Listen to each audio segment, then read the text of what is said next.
church discipline. Church discipline is the biblical process of correcting unrepentant sin within a congregation to restore the believer, maintain church purity, and honor Christ. Restoration is the ultimate goal, welcoming the repentant person back into full fellowship. Ginagawa po ang pagdidisiplina sa church kung merong isang taong nagkasala or even group of people na nagkasala. Ang dahilan po nito ay para siya ay nauli, ma-restore, maibalik ang kanyang dating status as a member, and of course, personally, yung kanyang relasyon sa ating Panginoon para daw po mapanatili ang kadalisayan ng church. Kasi testimony yan eh. Kasi po hindi po pwede nating sabihin na kung isang individual ay nagkasala o nabubuhay sa kasalanan at nakikita ng komunidad na hindi maapektuhan ng church. Kaya nga po yung purity ng church ay naapektuhan.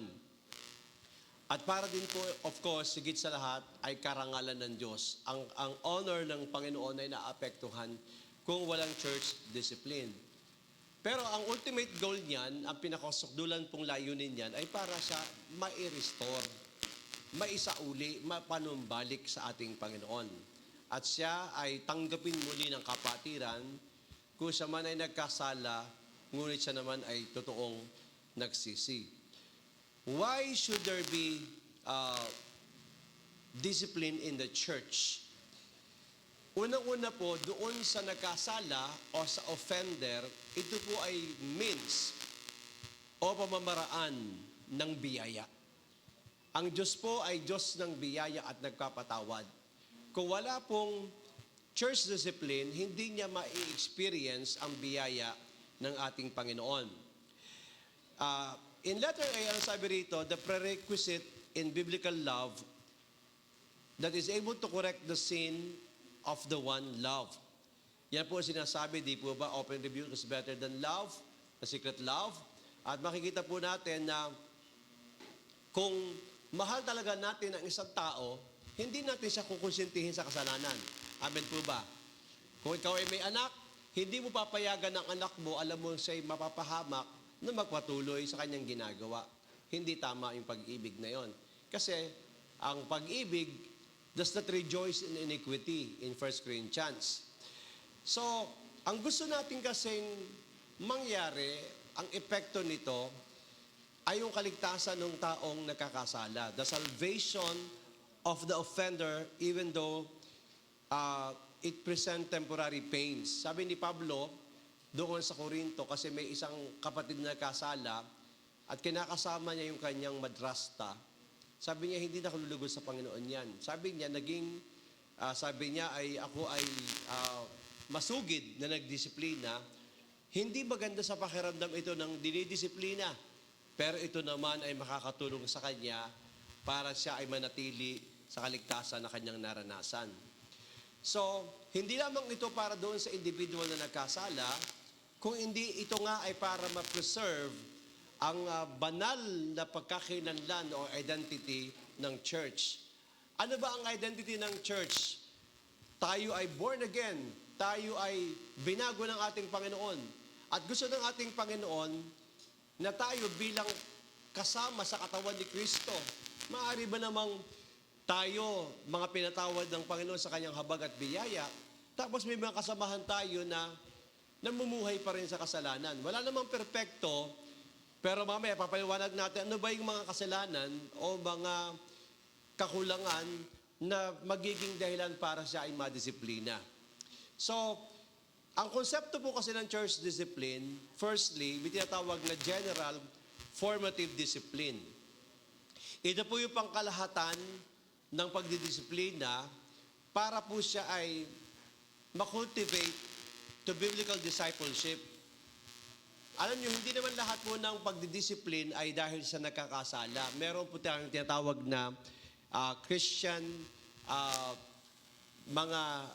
dapat nating lifestyle na ginagawa. So, ito pong general formative discipline, alam natin na lalo po ang ating church, tayo po ay very strong sa Great Commission. At ang gusto po natin ay makaraise up tayo ng mga equipped end-time disciple makers. So, ang lahat po ng disipulo ng ating Panginoon, kailangan meron siyang ganitong klaseng discipline. Kailangan siya ay namumuhay ng matuwid. Kailangan siya ay consistent sa kanyang Christian life.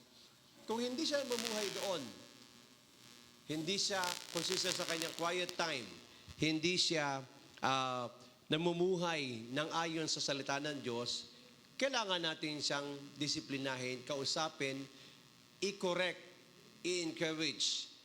At ang tawag diyan ay corrective discipline. Hindi naman siya nakakasala, pero yun nga, pinababayaan niya ang kanyang pag-attend sa church, kung siya'y worker, kanya pinababayaan ang kanyang mga tungkulin. Ang tawag doon ay general formative discipline. Pero meron pong tinatawag na specific corrective discipline. Ito po yung specific sins, na ginagawa ng offending member, na yun po kanyang personal na buhay, na hindi po siya naging consistent bilang isang Kristiyano, yan po ay nagkukos. Kaya nga, di ba, sabi yung sa mga husgado, may show cause order, hindi ba? Ano ang nangyayari sa kanya? At kailangan po siya tulungan na makapanumbalik kasi yun naman po yung nangyayari kahit saan. Alam natin Kristiyano, mananampalataya, tapos sa babalitaan natin, nagko-compromise na, nagsusugal pala ng palihim, nagiinom ng alak, hindi ba? Nakakaroon ng mga maling relasyon, yan po ay dapat nating harapin. Sapagkat ang patutuo po ng church ay nakasalalay po dyan. Hindi natin pwedeng pabayaan po yun kapag may mga ganyan nangyayari. Pero tutulungan po natin siya na siya po ay makapanumbalik muli. So para malinaw, ano po ba yung mga offenses meriting church discipline? Ano yung dapat aksyonan ng church pag nakikita po natin para po siya ay lapatan ng pagdidisiplina ng ministry o ng church? Number 1, doctrinal offenses. Nasabi ko nga kanina sa message, yung isang kapatid natin na nasa Abu Dhabi, 8 years na kasi si Marie doon, tapos nakakatuwa, nag-reach out uli siya, at very active siya sa panonood ng live stream, pero wala siyang dinadaluhan ng simbahan sa Abu Dhabi. So, ni-refer ko siya sa isang church kasi meron siyang office mate, in-invite siyang mag-church doon sa church nila. At I found out na yung church na yun ay kulto ang tinuturo. Sabi ko, wag ka nang bumalik dyan. At ni-refer ko siya sa kilala kong church. Okay. So, mahalaga po ang doktrina. Sa Bible, ang sabi ko, on the last days, ang mga tao, hindi na sila mga hawak sa tamang doktrina. Even some will hold to doctrine of demons. Kaya akala natin, simple lang ang doktrina. Hindi po simple ang doktrina. Kasi ang mga kulto at ang mga world religions, pinanghawakan po nila maling doktrina, hindi Diyos si Kristo. Hindi ba? Na ang kaligtasan ay sa pamamagitan ng gawa, mga maling doktrina po yan. So, there are doctrinal offenses na kailangan pong limi-limiin. Kaya nga, tayo nagtuturo, nagsiseminar tayo para tayo lumalim sa katotohanan ng salita ng Diyos. So, there is a curse that is invoked when a false gospel is perpetrated. Specifically, sabi ng Galatians chapter 1 verse 8, masumpa, no? Kahit na anghel pa ang magpahayag. Kahit sinabi ng isang tao, nangusap ang isang anghel sa akin, at ito ang katuroang ituturo at hahawakan natin, yayakapin natin. Kahit si Pastor Rafi pa magsabi doon. Sabi ni Paul, kahit siya pa man o ibang apostol ang magturo ng kakaibang ebanghelyo, let him be accursed. Ang bigat noon. Hayaang siya'y masumpa. Kasi dapat natin panghawakan yung apostles' doctrine, yung itinuro originally ng Bible. Secondly, there should be a deliberated act of avoidance, no? Na i-exercise sa mga Kristiyano, kapatiran, na patuloy sila nag-iinsi sa heretical doctrines. Gusto kong basahin ang sinasabi sa 2 John dito sa 2 John, makikita natin, okay, sa verse 10 and verse 11 from ESV, ang sabi dito ay ganito, if anyone comes to you and does not bring this teaching, do not receive him into your house or give him any greeting. For whoever greets him takes part in his wicked works. Ang sabi ni Apostol Juan, kung may darating sa tahanan ninyo na ibang doktrina ang daladalahan, huwag niyong tanggapin. Huwag niyong tanggapin. Mga kapatid, meron nangyari sa atin just recently, na dumating dito na nagpakilalang pastor, pero iba naman ang kanyang practice, iba naman ang kanyang doctrine. Yung iba, sinasabi sa mga kapatiran, nakakaabot sa akin, na ang sabi, kasi pastor nahiya naman kaming ipagtabuyan. Hindi ko naman sinabing ipagtabuyan. Pero kung babasahin nyo ang 2 John, verse 10, 11, isang chapter lang yan, kung meron daw darating na iba ang doktrinang dala, iba ang practice niya, huwag niyong patuloyin. Huwag niyong patuloyin. Huwag niyong i-entertain. Hindi ako nagsabi niyan ang Bible lang sabi po niyan. Bakit po? Kasi po sabi ganoon, kapag patuloy na ine-entertain ang carriers, ang mga nagdadala ng mga maling katuruan, nagiging partaker ka. Nagiging kabahagi ka. Kahit hindi mo gusto. Kasi yung spirit na yon. Kaya nga sabi ko, diniscourage ko yung mga ganyan na dumarating. Kasi ang pastor, pag ikaw ay dumating sa isang lugar, kung ikaw man ay sugo ng Panginoon, alam mo ang protocol, alam mo ang ethics, ang etiketa. Kung ikaw ay pastor, alam mo yan. Ako, wala akong dinisturb na kahit sinong miyembro ng isang ibang simbahan. Ang turo ko nga dito sa mga kapatid, paghahayo kayo, at ang nashare ninyo sabi, ay ako ay may church na. Okay, tapos na. Salamat kapatid, magpatuloy ka sa church mo. Hindi yung hihikayatin, ay, pangit sa church ninyo, doon ka sa amin. Doon ka mag-church, pogi ng pastor namin doon. Mga sinungaling lahat ng mga membro. No? Mas maganda church sa hindi po. Lahat tayo iisang katawan. Pero, ang isang pastor, marami nag-away-away po mga ganyan, mga kapatid No? Kasi, in-invite yung isang pastor. Ako, madalas ako ma-invite sa ibang mga churches. At nakapila na nga po yung nag-invite sa akin sa Canada. Wala pa kami doon. Tapos, nung maimbitahan, nakilala yung mga medyo may pera doon sa church. Di in-invite ng friend. Tapos may nagsosolicit na. Sister, kailangan ko ng ganito. Kailangan ko ng jet. Bili mo nga ako ng... Hindi ba? Hindi po ganun. No? Ako, pag merong nakipag-friend sa akin, ini-inform ko yung pastor. Pastor, yung leader mo, nakikipag-communicate sa akin. Ano ba masasabi mo? Ini-inform ko siya in respect or with respect. No? So, ngayon po, hindi na alam, yung espiritong yung daladala, yung doktrina and practices ay nakaka-apekto. To preserve the unity of the church and maintain the purity of the church, kailangan po tayong mag-ingat. Kapag may isang kapatid na nag-insist siyang hawakan yung kanyang maling doktrina, we have to discipline. Kailangan nating lapatan ng kaukulang disiplina. Kasi delikado yon, nakakahawa yon. At kapag mali ang katuruan, mali ang doktrina, pati ang espiritualidad mo aapektuhan. Hindi mo napapansin. No? Nag-iiba na ang iyong ugali, nag-iiba na ang iyong pananaw, nagiging rebelde ka na, nagiging divisive ka na, and so forth and so on. Pangalawa na nagme-merit for church discipline ay, of course, moral offenses. Moral offenses. Okay. So, halimbawa, sabi ng 1 Timothy chapter 5 verse 8, in relation with the family, ang sabi ganoon, if anyone claims that he is a believer, kung sino man daw ang aangkin na siya ay isang mananampalataya, ngunit pinababayaan niya ang kanyang sariling pamilya, higit pa siya sa unbeliever. He is worse than an infidel. Ibig sabihin, patotoo lalo kung ikaw ay ama o ikaw ay ina, kahit na ikaw ay masigasig humayo, may mga namit akong ganyan. Nagpakilalang missionary, pastor. Tapos, ang kanyang pamilya ay nasa malayong probinsya. Kumusta naman yung pamilya mo? No? Bahala na sila. Basta ako nagmimisyon. Ay, hindi pwede. Ang lingkod ng Diyos at ang Kristiyano, ang unang dapat nating arugain ay ang ating sariling pamilya. Sabagat ang sabi ng salita ng Diyos, kung ikaw ay masipag sa gawain, pinababayaan mo naman ang pamilya mo, higit ka pa sa pagano, higit ka pa sa di mananampalataya.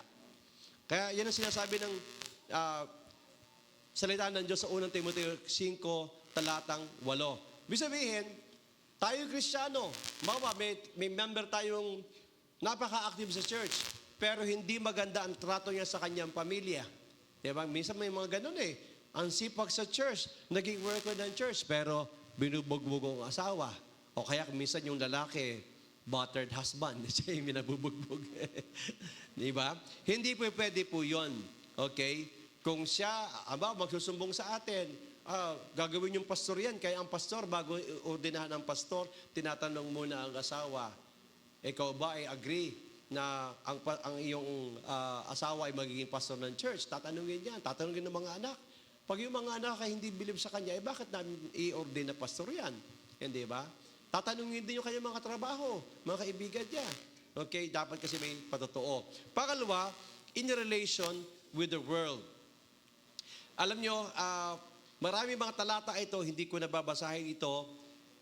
Ito naman ipapublish natin later on. Pero gusto manghingi ng copy, inaayos ko pa yung iba. Pero dito, kasi alam nyo, tayo ay hindi pwedeng maayos ang ating buhay Kristiyano pagkasama natin ang mga kapwa natin Kristiyano.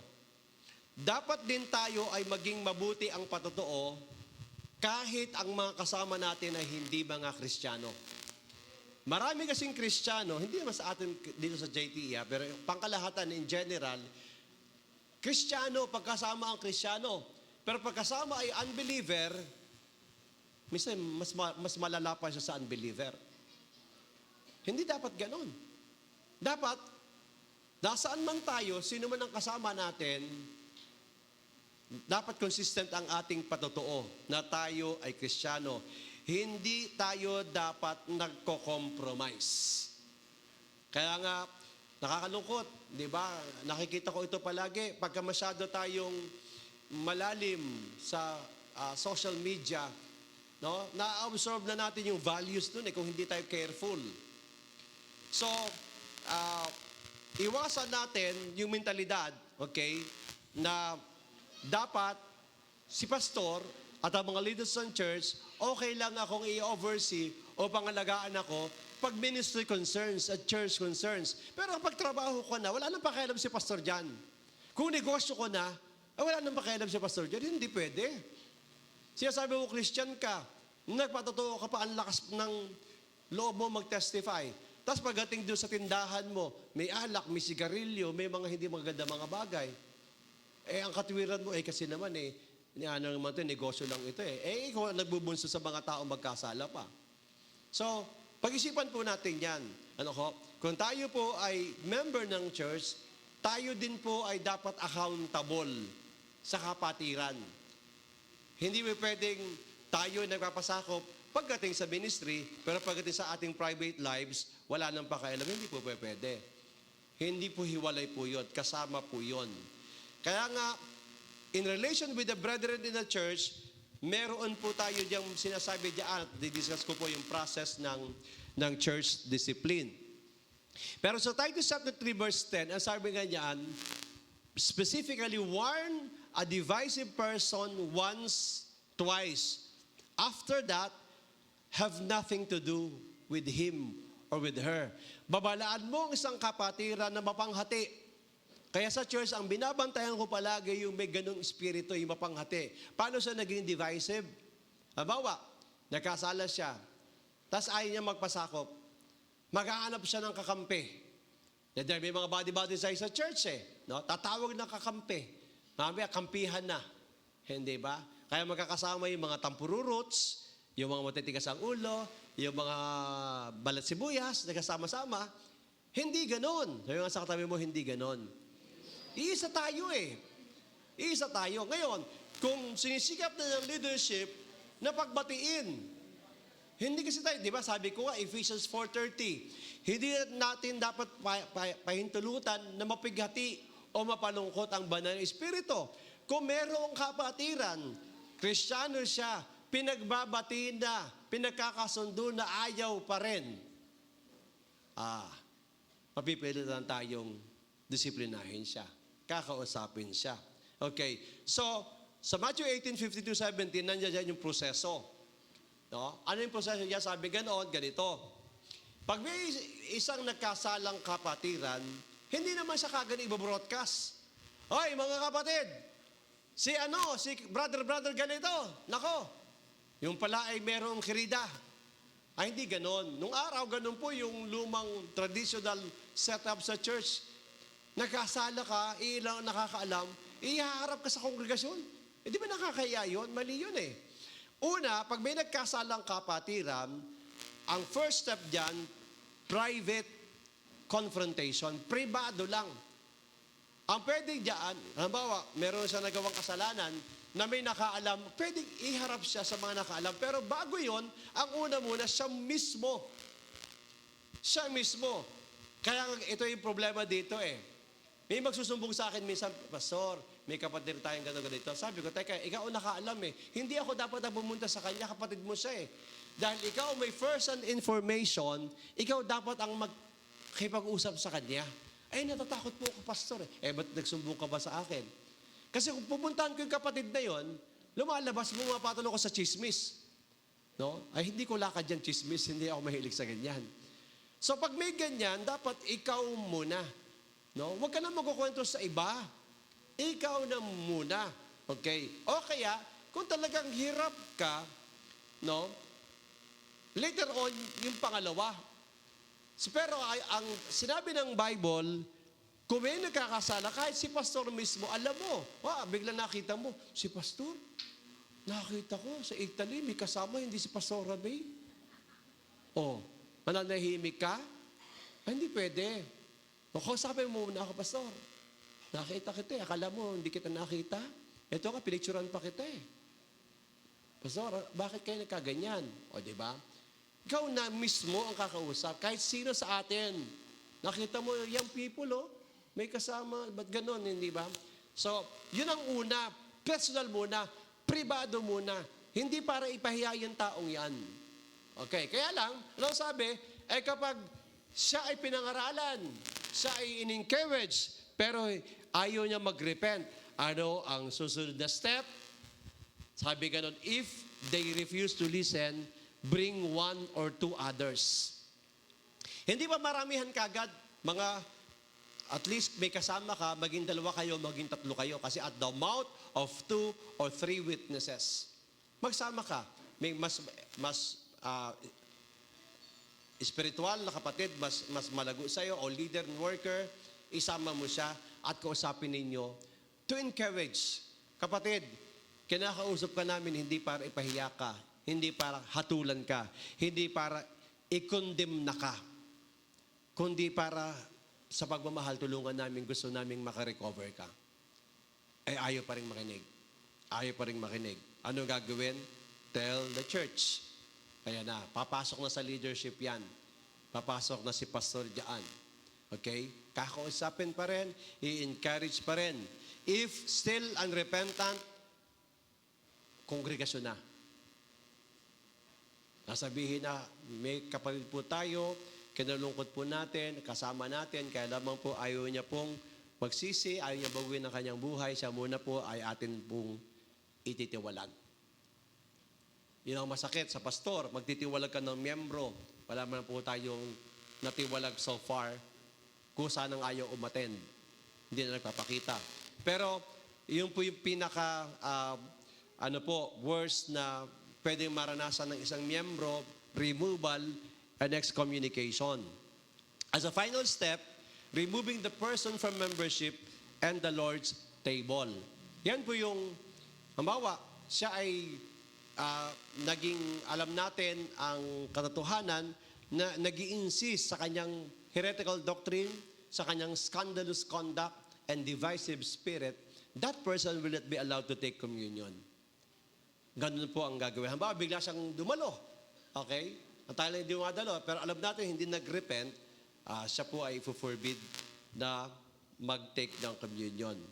So, ang goal po kasi is restoration. Nasabi kanina, kaya natin siya dinidisiplina kasi nga gusto natin siyang maibalik. Kung walang disiplinang gagawin, and unfortunately, may mga ganyan nangyayari. No? Kaya sa pamilya minsan, ayaw na pag-usapan, hindi ba? Parang, sige na lang. Hindi. Kailangan pong pag-usapan po yon. So kung may repentance, okay, kailangan siyang patawarin, the individual should be forgiven and restored to fellowship. Si Pablo, nung unang Korinto, sinabi niya, yung isang kapatid na yan, kahit wala pa ako ngayon, kasi nga, siya ay may relasyon sa kanyang madrasta. Ngayon pa lang, kahit wala ako dyan, in the spirit, sinasabi yung ganyan, siya ay dapat parusahan. Pero, nung sumulat sa 2 Corinthians, ikalawang liham niya na sa mga taga-Korinto, sabi niya, alam ko nasaktan kayo dahil medyo talagang very strong ang aking mga pangungusap doon. Pero ngayon, salamat, ang kapatid na ito ay na-restore kasi nagsisi siya. Alam nyo, napakahalaga mga kapatid, pag isang kapatid natin nag-backslide o nagkaroon nga ng mga ganyang mga issue sa buhay niya at nag-repent, nakakaroon po ng breakthrough and revival sa church. Bakit ho? Sapagkat napapatunayan natin ang Diyos ay mapagpatawad. Ang Diyos ay mapagmahal. Ang Diyos ay handa lagi tayong tanggapin. Kaya nga napakahalaga po ng church discipline.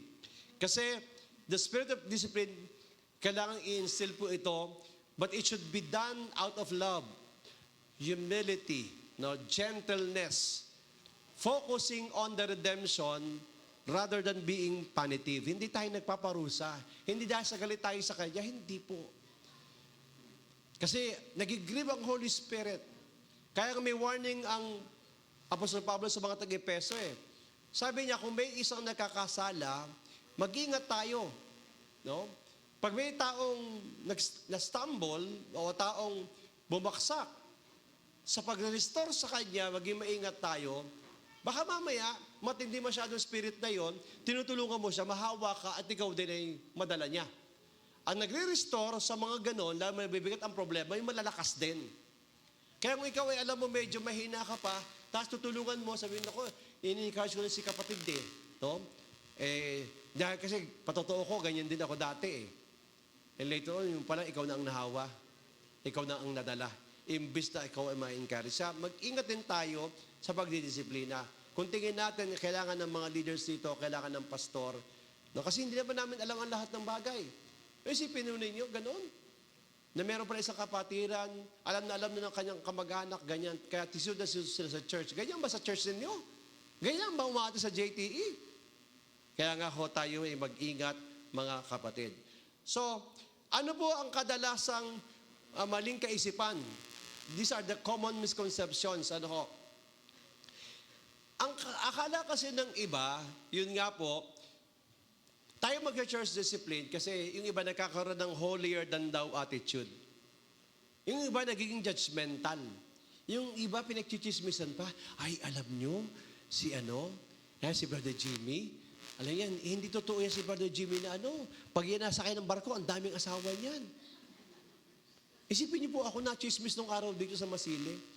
Hindi raw ako totoong nagbimisyon. Pag ako daw ay naalis, kasi marami ako mga babae sa iba't iba. Sabi ko, ang galing naman ng intelligence nito. Ako daw ay babaero. Sabi ko, makapag-invento lang masabi lang. Sabi ko, bahala na ang Panginoon sa kanila, hindi ba? May mga ganon, hindi ba? Pero si Brother Jimmy, good boy ho talaga yan, hindi ba? Maraming dinaanan sila ni Myla ng mga talagang mga mabigat na sitwasyon. Pero salamat sa Panginoon bilang isang pastor nila, at inaanak ko, kami po'y kasama doon sa mga sitwasyon na yon. At naniniwala ako na talagang ang Panginoon ang patuloy na sumasama sa kanila. Sa ating lahat po mga kapatid. So, hindi po ito dapat na tayo mag-feed ng self-righteous pride. Mag-ingat po tayo, pag may isang kapatid na bumaksak, may isang kapatid na nagkasala, huwag mo isipin na mas banal ka sa kanya o mas matuwid ka sa kanya. Marami rin tayong dinaan ng mga problema sa church na ito. Marami na mabibigat na pagsubok. Marami na po. Pero salamat sa Panginoon na preserve yung unity yung purity. Bakit? Kasi every time na yung magkakasala at nagrepent naman, ang Diyos dagli nagpapatawad. At ang alam ko, pag ang isang taong nagkasala at siya ay nagrepent, mas gagamitin pa siya ng Panginoon. Mas pagpapalain pa siya ng Panginoon. Ganon kabuti ang Diyos natin. Purihin ang ating Panginoon. Amen. Palapakan natin ang ating Panginoon. Okay? Hindi po dapat tayo mamahiya. Huwag nating ituring siyang kaaway. Kapatid natin siya. Kahit gaano ka sabihin nating sama o pangit ang nagawa niya at naapektuhan ng church, dapat ang ating stand, ang ating paninindigan, tatanggapin pa rin natin siyang kapatid. Provided na siya ay magre-repent. Amen? Pero kahit nasabi natin, para namang magaan na ang kasalanan, pero ayaw niyang makipag-unite sa church, ayaw niyang magpasakop sa leadership, we have to apply discipline. So, again, before we close, ang church discipline ay hindi parusa. Hindi pag-condemn, hindi paghatol. That is, pagkagano kasi ang attitude, backward looking, lagi tayong nakatingin sa Kanya. Minsan naman yung iba, nagrepent na, maayos na, pero ang tingin sa Kanya, yung dati pa rin nagawa niyang kasalanan, hindi po ganon. Kung ano man ang nagawa niyang kasalanan, kung siya'y totoong nagrepent, huwag na nating alalahanin yun. Huwag na natin tingnan na ganon. Rather, forward looking. Umasa pa rin tayo na hindi pa tapos ang Diyos. Kasi lahat tayo, work in progress. Amen? Hindi pa tapos ang Diyos sa atin. Kailangan na makita natin, may ginagawa pa rin ng Panginoon. At because of the repentance, magkakaroon ng harvest of righteousness. Mag-glorify ang ating Panginoon. So, hanggat maaari, ayaw nating magtiwalag. Ayaw nating mag-excommunicate. Pero, mga kapatid, pag may isang kapatid na patuloy, paulit-ulit, nakakasala, ayaw magpatuwid, ayaw magpasakop sa Panginoon at sa leadership ng church, kailangan siyang itiwalag. Kahit na pa siya ay sabihin nating malaking tulong at biyaya sa church, aanin natin yung ganon. Diba? Kasi, leader na siya, hindi ba? Ginagamit siya, nagpipreach na siya, nagtuturo na siya. Masakit para sa akin. Sa leadership, masakit po yun. Pero, kung hindi naman siya tumatalikod sa nagawa niyang kasalanan. Kaya, ingatan po natin yan, yung tatlong very critical issue, scandalous conduct, Kristiyano ka, tapos nakikita, bawa kabataan, di ba? Kung sino-sino kasama, di ba? Kikita na nakikipag-inuman, hayagan, hindi ba? O kaya naman, yung nga, kung ano ng mga doktrina ang niyayakap, hindi ba? At pagkatapos nga po, yun po mapanghati. Yan po yung tatlong major offenses na binabantayan po natin sa church. Kaya nga po magtulong-tulong tayo, magmahalan tayo, mga kapatid, at ingatan po natin ang patotoo natin. Tandaan po natin, yung patotoo natin, hindi lang tayo yan. Kapag tayo ay naging inconsistent sa ating personal testimony, damay ang buong church. Tandaan po nyo yan. Damay tayong lahat. Kaya, lagi nyo po ako ipag-pray. Kasi papaano yan? Pag bumigay si pastor, ang macho-macho dati biglang bumigay. Di ba? Nakakahiya. I-firing squad na si pastor. Ang ganda-ganda ng asawa mo bumigay sa pogi. Di ba? Nakakahiya naman yan. No? Kaya nga binibiro ko si mami palagi. Sabi ko, wala. Pag may babae nanunukso at hindi kagandahan, hindi padalang kaawayan. Pero sobrang ganda, padalang kaawayan. Kasi dapat mas maganda sa'yo. Pag hindi kasing ganda ni mami, wala yun. Yeah. Joke lang yun. Pero, mag-ingat tayo. Hindi niya nag-gets. Sabi ko, pag-pray ako lagi, sapagkat ang diablo, siyempre, sino ang gustong unang pabaksakin? Ang pastor, ang mga leaders ng church. Pero magmahalan tayo, magkaisa tayo, manalangin tayo, at higit sa lahat, huwag nating palulungkutin ang banal na Espiritu. Tayo po ay manalangin, glory to God. Lord, salamat po, Panginoon, na bilang magkakapatid at iisang katawan, dapat, Panginoon, kami ay magkaisa magmahalan, protektahan ang isa't isa. Magbantayan kami, hindi para Panginoon, magsilipan kami ng kahinaan, maghanap kami ng kapintasan. Kung meron kaming nakikita, Panginoon, na hindi naging consistent, may pagmamalasakit, Panginoon, may pagmamahal, may concern, O God, ang bawat isa. At aming alalahanin na kami ay magkakapatid, na kami ay iisang katawan, at ang naranasan ng isa ay apektado ang lahat. Salamat po sa mga kapatiran at nawa lumalim pa ang commitment ng bawat isa amin sa paglilingkod sa iyo at bilang magkakapatid sa pananampalataya. Napakabuti mo, pinupuri ka po namin, dinadakila ka po namin. In Jesus' name, Amen at Amen. God bless us all. Good morning po sa ating lahat.